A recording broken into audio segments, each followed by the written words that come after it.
Good afternoon, everybody, and welcome to my kitchen. I'm Josh Tway, District Chef for the Upper Midwest region for Year Rest.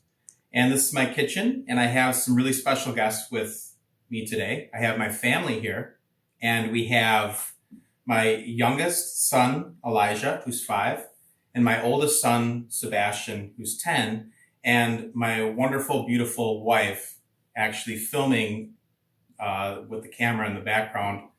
So what we're going to do today is we're actually going to create a dish called a arroz con pollo, or chicken and rice. And I'm going to have my helpers here give me a hand. But first, I want to show you some of the ingredients, and we'll get cooking. So come on.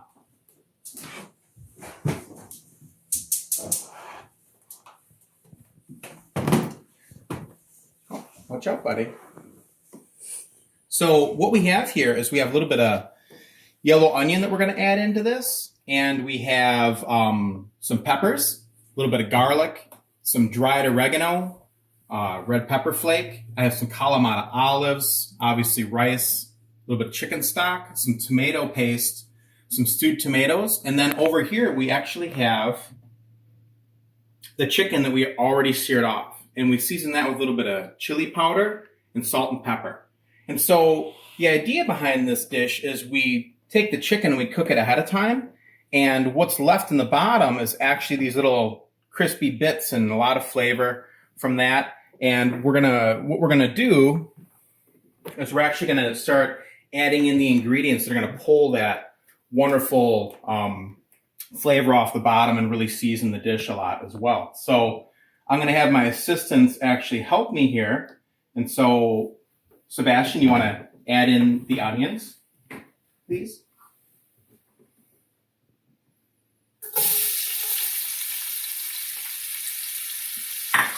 So I like to use a wooden spoon when I'm stirring this up because it has, it's a little bit stronger and it's able to kind of pull some of that stuff off the bottom a little bit easier. And so we just kind of start working that back and forth. And the thing I really like about this dish with the arroz con pollo is there's a lot of different variations of it out there. There's Caribbean variations, there's Latin variations, and Spanish variations.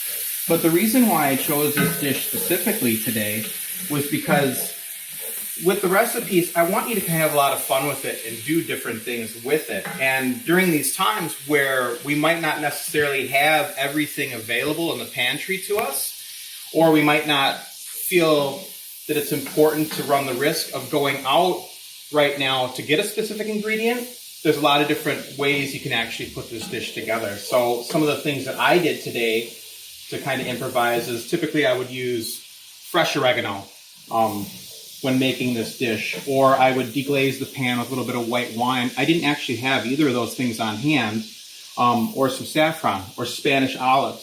So I used Kalamata olives. So I don't want you to think when you're making this dish you have to follow specifically the way I'm doing it. You know, if you've got some artichokes, definitely put those in if you want to. If you want to do more of a Mediterranean flavor profile. If you have some coconut milk and some jerk seasoning and you want to do more of a Jamaican variation with some beans, you can definitely do that. So don't think that the one that I'm showing you today is the end all be all, because there's so many different variations. If you look up online, you will find so many different chicken and rice dishes. So I'm going to have Elijah now add in the garlic, please. So that's this one right here. All right, be careful. There you go. Good job. And I'm going to have and we're going to saute that actually a little bit, just for like 30 seconds. Just get a little bit of that flavor going in there. And you can kind of see how most of the stuff is kind of pulled off the bottom now already.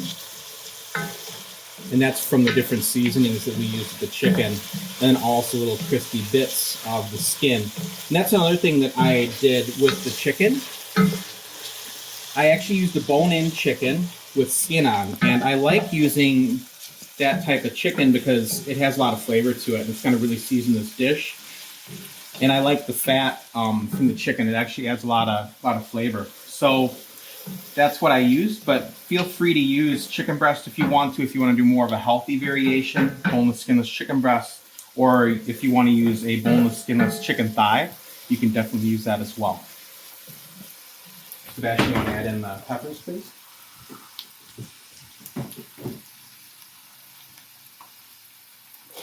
All right, a little bit of color there. Kind of see how this dish is starting to kind of work its magic. And if you could actually smell the smells in the kitchen right now, they're very intoxicating. It's one of my favorite smells in the kitchen. Is actually going to be, you know, I love onions, I love garlic. Another thing I really like is when you're actually taking bacon and you mix them in there together. It's just a wonderful flavor profile.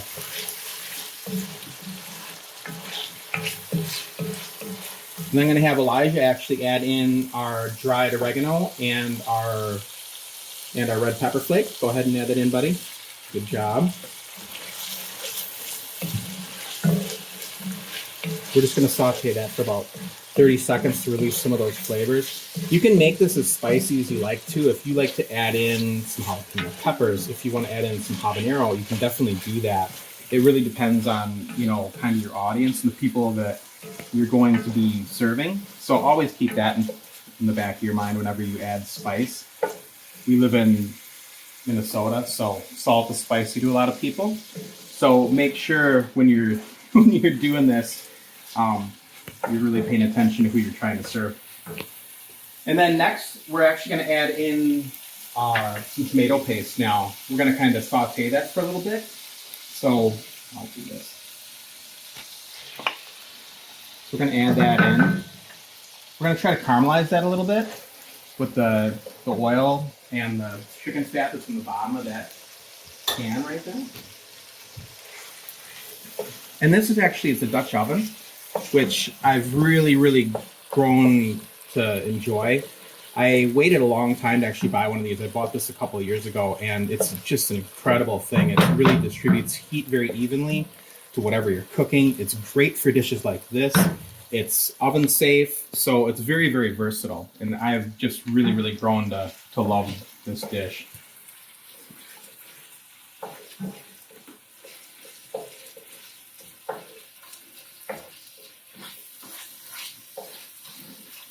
So we're going to mix that all around in there, that tomato paste, and really kind of put that flavor in there. I'm kind of cooking this at about a medium heat. Like I said, this will hold its heat really well, and you don't necessarily need to have a full-on heat with this. Now, you can cook this dish in another kind of pot if you've got like a big pot, or if you've got like a larger pan that's like a stainless steel, you can definitely do this dish in there, or a paella pan possibly if it's big enough. But this really works really well, or a roasting pan. You want to add in the Kalamata olives, buddy? Okay. So we added in the Kalamata olives, and I actually put a little bit of the brine in there because I'm kind of missing that flavor of the white wine that I would typically add in here. So I wanted to add a little bit of that acid back into the dish. So I actually added just about a couple tablespoons of the brine from the Kalamata olives into this, just to give a little bit more depth to the dish.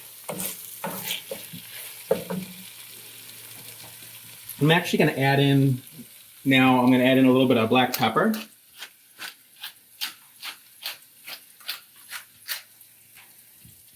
And I'm going to add in a little bit of salt. Now my chicken's seasoned as well, and I'm also using some chicken stock or chicken broth that I got from the store, and that does have a little bit of salt in there too, so try not to over season the dish itself.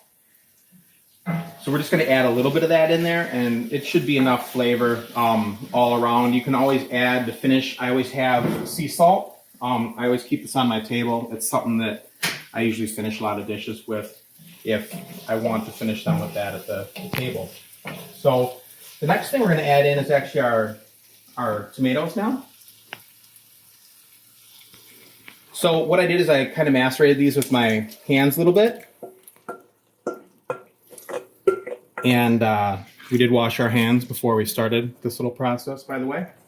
So yeah, now all we're doing is we're just kind of mixing those flavors together. We're just bringing this up to temp. So I actually put it back. I'm actually bringing the temp up on this a little bit. Now it's like more of like a medium high heat, just to start to get it to bubble a little bit. Because the next thing we're going to do is we're going to actually add in our chicken stock here. Now I'm using about 2 cups of rice, and I put in 3.5 cups of chicken stock. And there's a lot of liquid also in the tomatoes themselves as well. And so a good rule of thumb with rice is it's about a 2-to-1 ratio. But I'm trying not to overcompensate with the liquid that's in the tomatoes themselves as well. And what we're going to do here is we're going to actually add in our rice now. So Ash, you want to give that a stir, buddy? Sure. Please.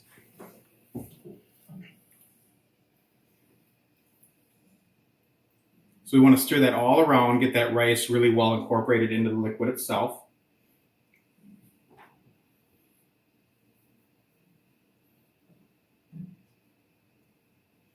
And then once that's kind of set, we're going to continue to bring this up to a boil now. And before we do that, we're going to actually add our chicken in now. So you just want to take the chicken and just kind of nestle it into the dish and kind of shingle it out in there a little bit. It's already par cooked because we already seared it off ahead of time.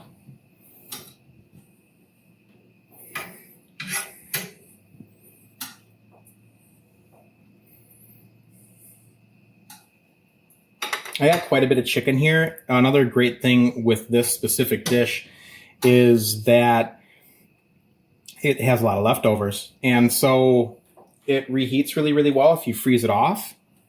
And it's also good if you have leftovers for a couple days. But if you find you got too much, it'll freeze really well. And you can pull it out on a rainy day when you want to feed your family a really nice meal, but you don't necessarily have the time for it. So this is a really great way to kind of use what you've got in your pantry. A lot of people have canned tomatoes on hand.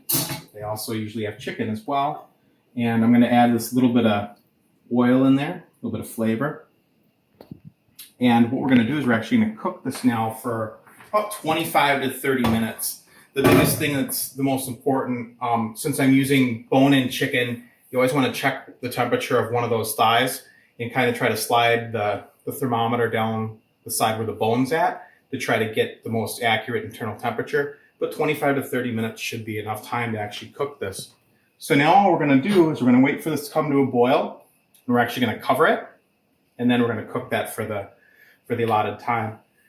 So what we'll do is we'll do this, and I will show you the finished product when we come back.